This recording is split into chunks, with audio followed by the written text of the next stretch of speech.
It needs some love. How much love? And that much like your spinning wheel where it would only go once. And doesn't have quite enough. Ottawa, home of the Parliament buildings and the corporate businessman. But in the heart of the capital, a group of friends are adding whimsy and warmth to this sometimes stuffy city. Last year, the unlikely vigilantes, armed with yarn and knitting needles, decorated the statues of war veterans. Not with medals, but with scarves. This is General Sir Arthur Currie. He was the first commander of the Canadian Corps and helped plan the great victory at Vimy Ridge. Is that good, or do I need to keep Thanks to these scarves, not only does he stand proud, I can do it! but also warm. The culprits? They call themselves Dropping Stitches to Make a Better World. But at the core, they are a group of friends brought together by a common love of knitting. Tanya Simoneau is the thread that ties the group together. Well, 5 years ago, my mom passed away. And for about a year after that, I really didn't do much knitting or much crafting. Losing my mom was really hard on me. My mom and I were very close. And so after losing her, I was a bit lost. You're turning into me? Tanya got her friends together to start a crafting group once a month. The following winter, I was like, I need to do something to help people and to help myself. And that's how our little knitting group got together. Last year, the group's act of kindness made headlines when photos of their scarf bombing went viral.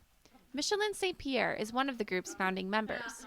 She says that the group was shocked by the reaction. When we noticed it went viral, we didn't realize how viral it went. It was such a surreal feeling that something simple that we decided to do would be such an impact on the whole world. We didn't want to let people know it was us, partially because we weren't sure it was actually legal, and partially because it's not something that we thought would need our name signed to it, and it's just a random act of kindness.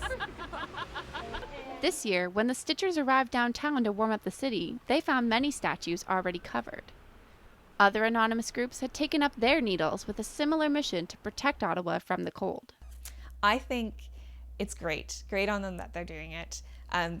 The idea of a copycat, it's the best form of flattery. So the fact that other people are copying me in putting these scarves out is the fact that other people like this idea. Again. While the homeless may seem like an obvious recipient of the scarves, group member Donna Miller says the scarves don't discriminate over who may need a little warmth while walking through Ottawa's downtown. You know, it doesn't have to be, oh, it's only for the homeless people and like it has to be this big thing. It's something that we like to do, and hopefully other people enjoy it and find it a little bit useful. While the group doesn't plan on yarn bombing the city again this season, they're excited for the future.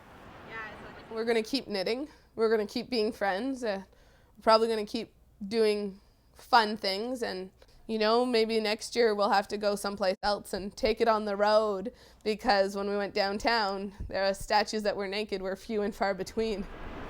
No matter where they go, for Tanya, knitting will always be a way to keep her mom's memory alive.